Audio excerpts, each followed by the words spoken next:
Mark Ingram, 22, on Twitter. Now here on The Rich Eisen Show. How are you, Mark? I'm doing great. How are you? I am doing better for you calling in. How are you feeling right now? What's going on with you physically, Mark? I'm feeling good. You know, I had some surgery on my shoulder. Yes. You know, like 4 games left to go in the season, but I'm feeling good. It's been a month since that, and rehab's going well, so I'm feeling good about that. Were you concerned at all that Sean Payton was going to leave the team this week? I had good feelings about it, man. I know Sean loves New Orleans. I know we love him, man, and you know, he's done a great job for us over his 9-year period, and we've been building. So you know, it just doesn't happen overnight.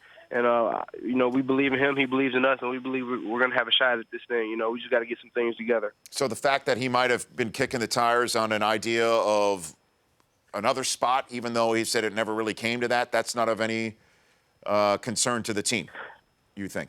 Hey, man, it's a business, man.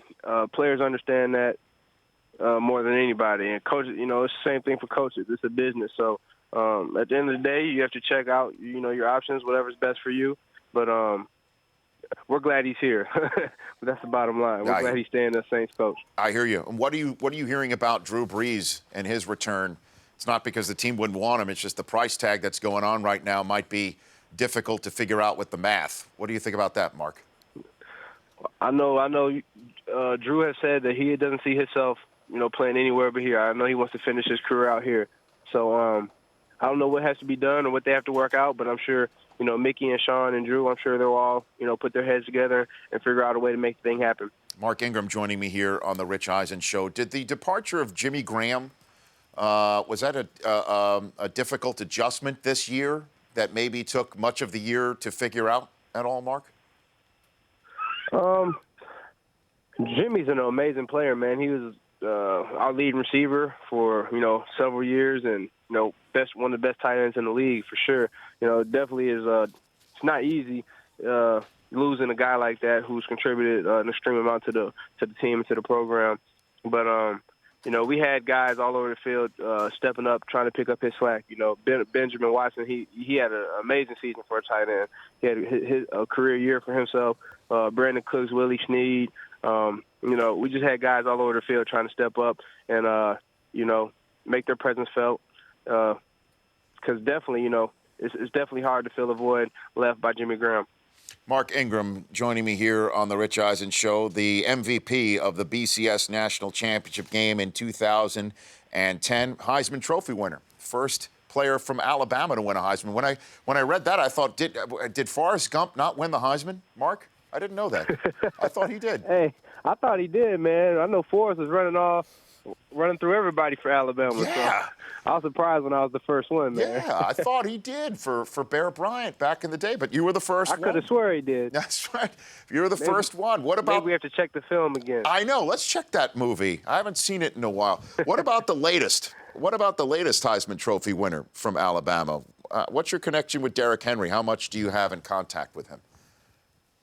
Man, we talk regularly, man.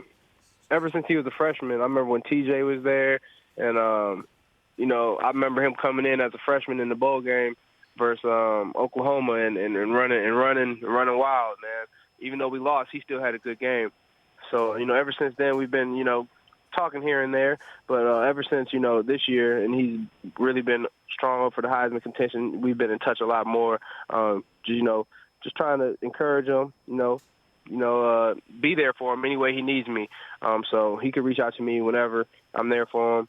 And, you know, I just want to see him do the best. So I'm glad he won the Heisman, and I hope he has a strong performance on Monday and, you know, adds a national championship to this great season that he's had. And, man, Lane Kiffin keeps handing him the ball. I mean, 90 carries in 2 games. Are you concerned about the toll? Woo. About taking? Woo. Yeah, right? Woo. Do you ever have that many? Do you ever have that many carries? He's a horse, man. I guess if you got a horse, you got to ride him, man. So, man, and I know I was watching the game, and Coach Saban said he got mad when he took him out the game, and so he said he put him back in, and Coach said he made him happy by the way he ran. So I guess, you know, it worked out good for both of them. But, you know, you just have to take care of your body, man. I talked to him about that. You know, your body is your job. You know, especially you know, in the NFL as running back, so you have to take care of your body. And I'm sure he's been doing a good job of that. Have you had any contact with Trent Richardson and what's gone on with him at all, Mark? Yeah, I talked to Trent. You know, he worked out for the Saints a couple weeks. You know, we had an injury, and I know he came in and worked out, and I watched his workout, talked to him. We hung out for a little bit, man, and we keep in touch.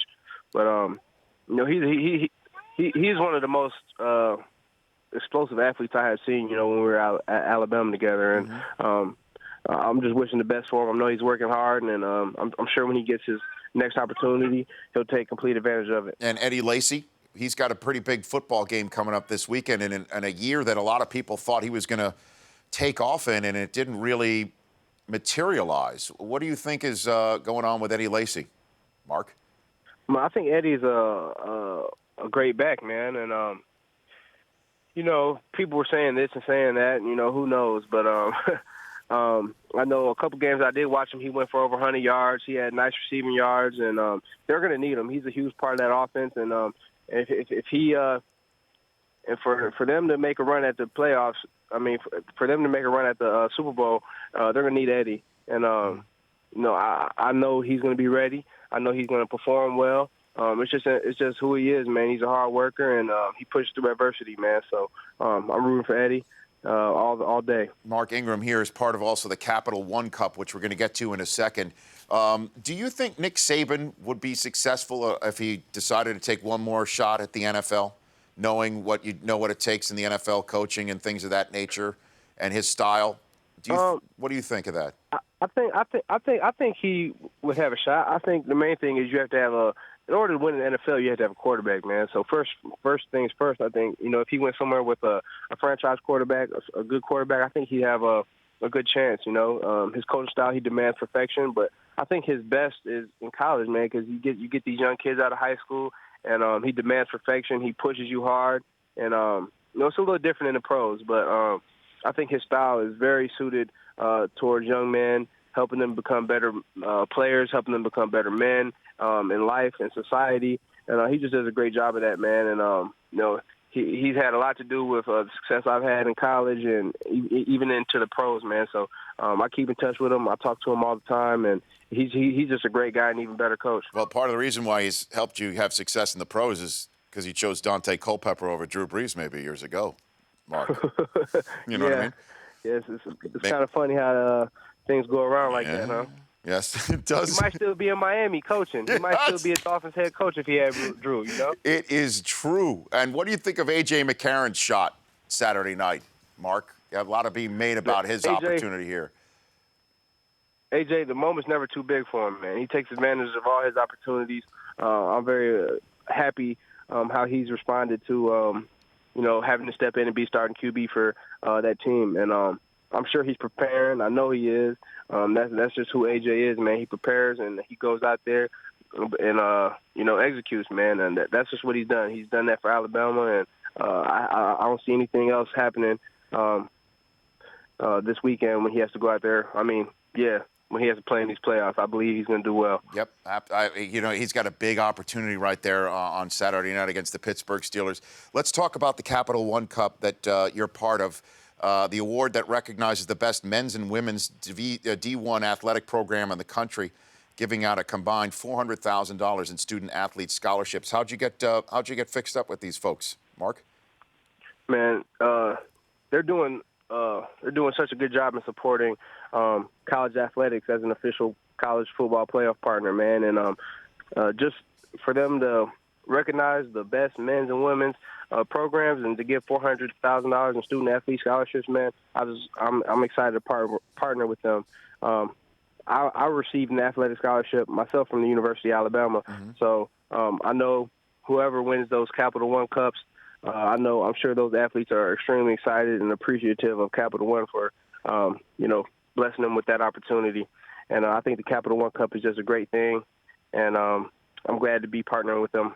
Yeah, and so basically as athletic programs succeed on the court or on the field, you get points. And as a matter of fact, the winner of the national championship game is going to earn 60 points towards this Capital One Cup, and people can go to CapitalOneCup.com. to see how where your school stands. Break down the Monday matchup for me. I know you bleed Crimson Tide colors here, but are you concerned about Deshaun Watson and Clemson? Listen. I bleed crimson, but to be honest with you, everybody in this world bleeds crimson. I cut you open right now, you bleed crimson. I'll tell you that. Nice. No. Okay. No, but I think it's gonna be a great game, man. Clemson's playing with a strong swagger, confidence, but I think it's just something about Alabama. Ever since we lost that game to Ole Miss, we've been on a mission, man. And those guys, they feel disrespected. People counted them out. People have said that Alabama is going down, and they've responded tremendously. So I think it's going to be a good game, but I think we're going to prevail at the end of the day, man. Coach Saban and strong defense and explosive players on offense. I don't think Clemson has played a team like us yet. Mark Ingram, what a pleasure to have you on the show. I really enjoyed our conversation. I hope you did too, and I'd love to have you back. Oh, man, thanks for having me. I'll be glad to come back and chat with you, man. You got it. If you're in L.A., come look us up. Love to have you in studio. All right. You bet. That's Mark Ingram, at Mark Ingram 22. Check the CapitalOneCup.com. The Rich Eisen Show, weekdays at noon Eastern. On Audience.